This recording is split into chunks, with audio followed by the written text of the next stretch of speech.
Olá, gente, olá, queridos alunos.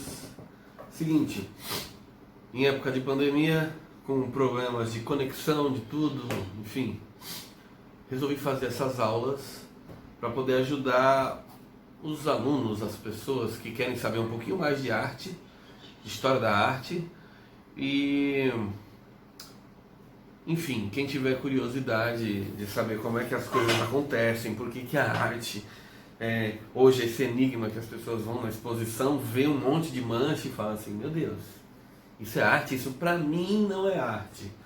Então, para poder começar a tirar esse véu de cima da arte, eu resolvi fazer essas aulas, que as aulas que eu já dou na escola. Porém, a escola está fechada e a gente está fazendo aula online. Só que essas eu vou disponibilizar para vocês, no YouTube, vou dar um jeito de deixar ela livre, principalmente para alunos que não têm, que pelo menos têm acesso à internet, mas que não estão podendo ter as aulas, né, por conta da quarentena. Seguinte, eu vou fazer do meu jeito, não tem como eu não sou um youtuber, né? Então eu vou estar fazendo, mostrando assim para vocês, vou levantar aqui o computador, vai ser do meu jeito. Tudo bem? Preparados?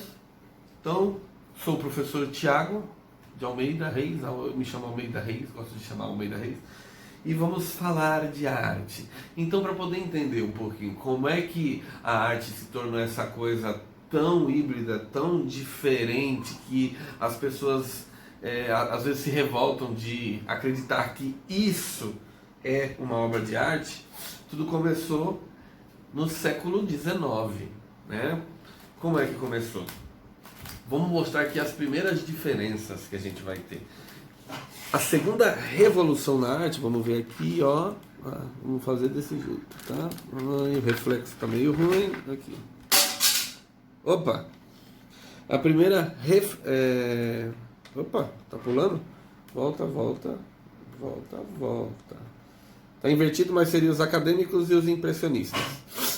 Os acadêmicos eram os pintores que o Estado bancava, que pintavam pinturas históricas, sempre com uma temática muito bem elaborada. A pintura parecia quase uma fotografia, você não via quase a marca do pincel, mas tinha outras pinturas também acadêmicas que davam para perceber as manchas e tudo mais, mas era sempre com um tema histórico e grandiloquente, ou do cotidiano. Tinha certas regras para você entrar nos salões de arte. E os impressionistas, aqui é o Edgar Degas. Os impressionistas, eles aboliram essa ideia de pintar como querer maquiar a pintura, querer deixar ela pintar com base em algo histórico, ou grandiloquente, ou dar aquela maquiada para poder enobrecer o tema.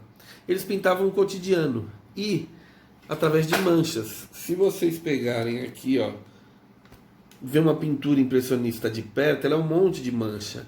Ela é muito mais sugestão do que pintura. Então, ó, aqui você vê um homem, mas não é um homem de verdade. É uma mancha.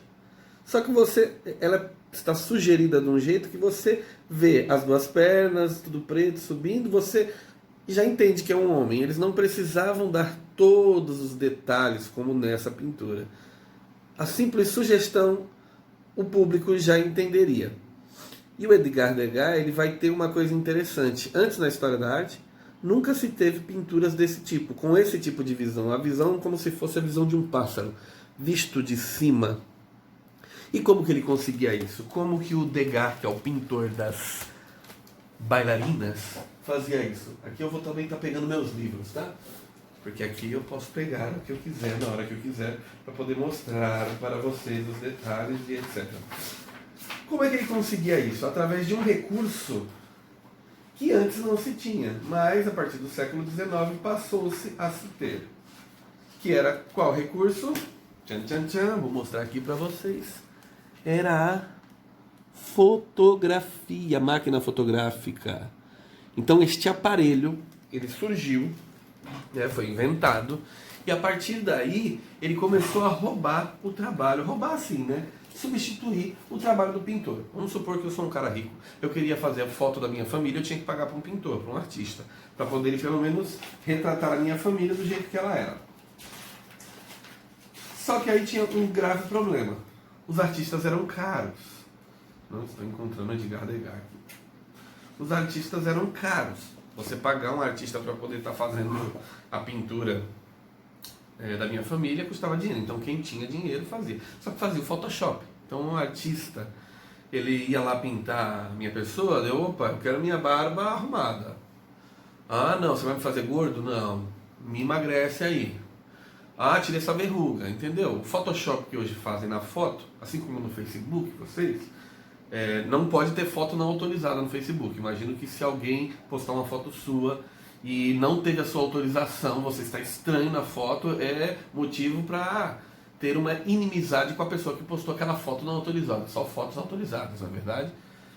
E aí o que acontece? Se eu quisesse uma foto minha e eu não tivesse dinheiro para pagar o artista, eu podia pagar o fotógrafo. Era um dinheiro, não era baratinho como era hoje, como é hoje. Mas era um dinheiro, mas não era tão caro quanto o artista. E se eu quisesse colorido? Porque não tinha foto colorida.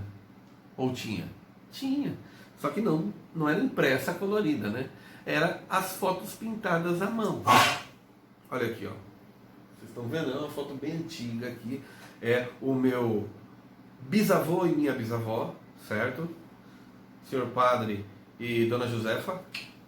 Então, se eu quisesse colorido, era impressa a foto em preto e branco e em cartão, aqui é um cartãozinho, né, um papelão, e era pintado à mão, geralmente tudo do mesmo jeito, fundo verde, pele rosa, terno azul, às vezes passava o azul no cabelo escuro também. Se eu pegar aqui a que eu mostrei para vocês no vídeo, vai ter as mesmas cores. Olha aqui a minha bisavó.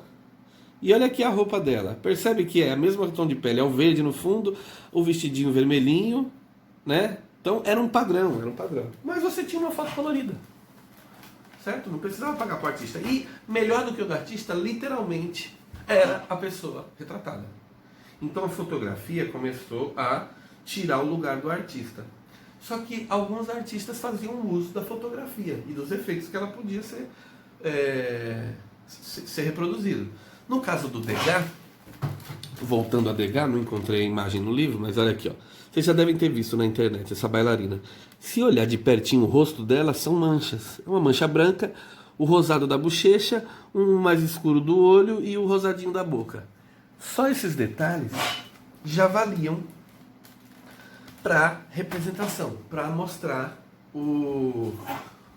a bailarina. Todo mundo ia entender que era um rosto. Só que para a época foi um choque. Por quê? Porque era um monte de mancha. Não, tinha que ter detalhes, se possível os cílios e tudo mais. Os impressionistas não ligavam para isso. E outra revolução que foi a revolução da cor com os impressionistas, né? Que eles aboliram a cor preta. Porque o preto, ele era visto como ausência de luz. Vamos dar um exemplo aí para vocês que estão me escutando. Imagina você sem o celular, sem nada, porque hoje em dia todo mundo tem um celular. Mas quem é mais antiguinho, vai, tipo da minha idade, não vou revelar a minha idade, mas é um pouquinho. Quando faltava luz, era breu.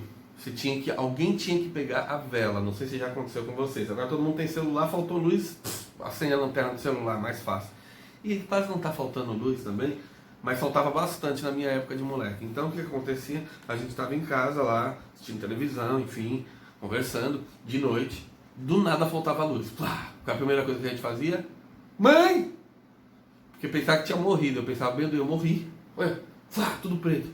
Aí a mãe gritava, presta atenção, idiota, faltou luz. A mãe falava com essa voz mesmo.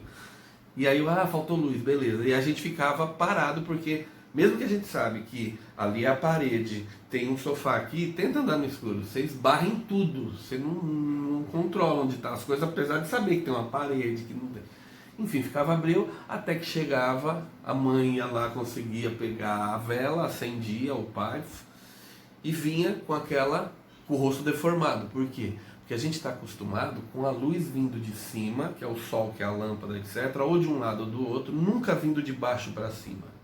Por que nos filmes de terror a gente se assusta, ou nos clássicos, quando o mordomo vem à noite? Porque ele vem com a vela acesa aqui e ilumina o rosto de baixo para cima e deforma o que a gente está acostumado a ver. Então qualquer pessoa que vier do nada com a luz de baixo para cima, você leva um susto. Você, opa, tá estranho isso. Por quê? Porque mudou o comum, certo? que o Degas fez? Voltando para o Degas, olha, estou para chegar no Degas. O Degas, ele comprou várias máquinas fotográficas e ele botava no alto do ateliê dele, nos cantos escondidos, forrava o ateliê e deixava as máquinas lá preparadas. E convidava o quê? Modelos.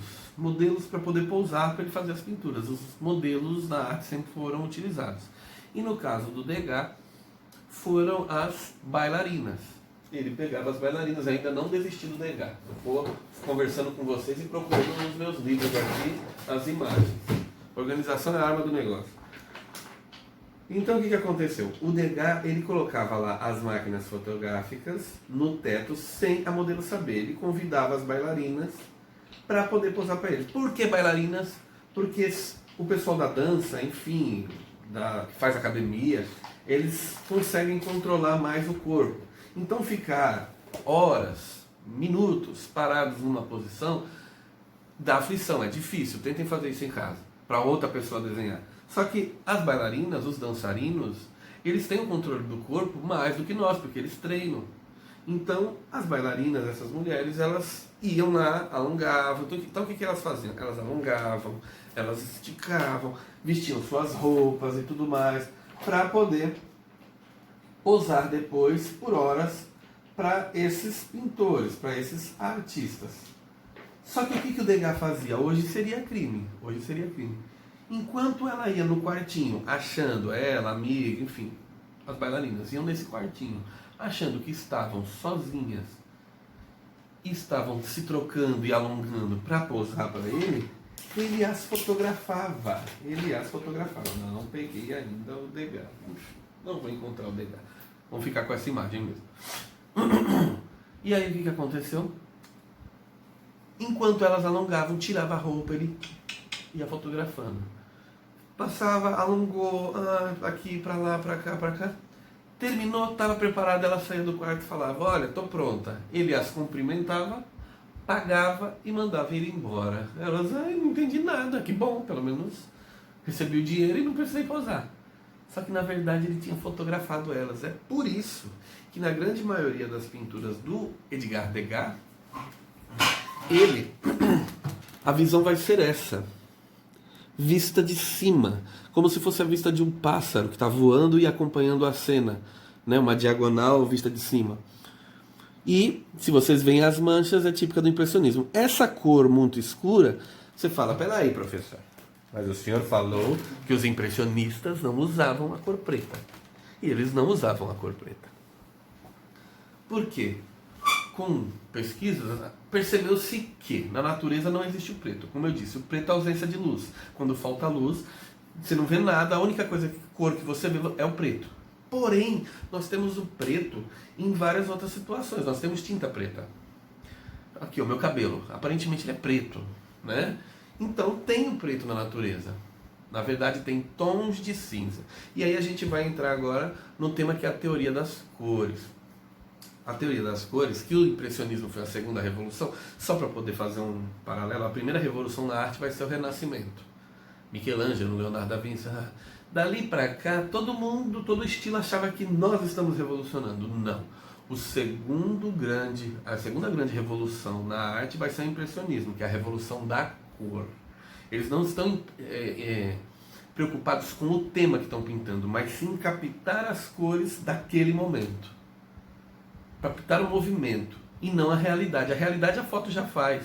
E mesmo a fotografia, ela não é a realidade é o que a gente vive, né? Ela é uma impressão. E os impressionistas tiveram esse nome porque todo mundo estava acostumado com o acadêmico, com as regras, todo bonitinho, e eles vieram com aquele monte de mancha. De longe dava para perceber o que era, mas de perto era uma confusão. Isso foi revoltante. E aí um crítico falou, nossa, esses caras querem impressionar, são os impressionistas. E aí o grupo falou, então pronto, nós somos os impressionistas. E aí na exposição que eles fizeram, não só o Degas, mas o Monet, que vai ser o grande nome do impressionismo, vai ter outra aula para ele, o Monet, ele vai colocar lá na exposição, junto com o pessoal do grupo, mulheres grávidas não entrem porque as nossas pinturas geram aborto, cardíacos, cuidado, não entrem na exposição. Isso só gerou mais curiosidade, mais gente querendo ver, entendeu? O marketing aí, né? Mas voltando ao assunto, a teoria das cores. Então, uma cor escura perto de uma cor clara, o seu cérebro tende a copiar que aquela cor é o preto, certo? Então vamos lá. Aqui, ó, se você pegar na minha paleta, bem aqui, vai falar, ah, nossa, é cor preta, né? Tá longe. Mas se chegar bem perto, é azul, misturado com o verde aqui, entendeu?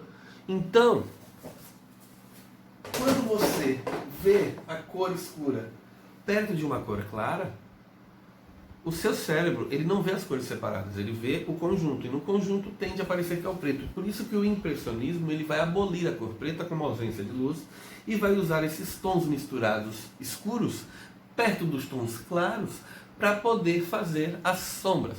Então vamos pensar na sombra. A sombra, ela tem cor e não é preto, não é cinza. Por exemplo, eu estou com uma camisa laranja hoje, certo? Olha aqui. Só que quando a luz bate aqui, tem um tom de laranja mais claro. Quando bate aqui nessa dobra, no amassado, um tom mais escuro. E aqui tem outros tons da mesma cor, mais escuros. A sombra, ela vai estar nesses tons mais escuros da mesma cor. Assim vai valer para o rosto. E assim para tudo que a gente vê. Então, ó, detalhes que é bom para quem gosta de desenhar, pintar. Se você for falar de sombra, sempre observa onde ela está sendo projetada, certo?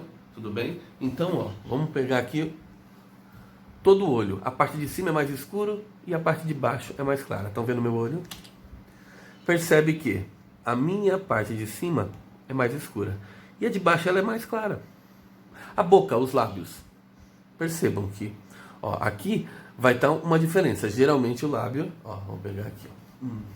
O lábio de cima é um pouco mais escuro e o de baixo um pouco mais claro. Isso acontece por quê? Porque a luz vem de cima. E a alteração disso vai deformar o rosto. Cada ruga vai ter a sombra. A ruga ela é formada por sombra. É a projeção da sombra. E os impressionistas dominaram isso. Eles não se preocupavam com um contorno.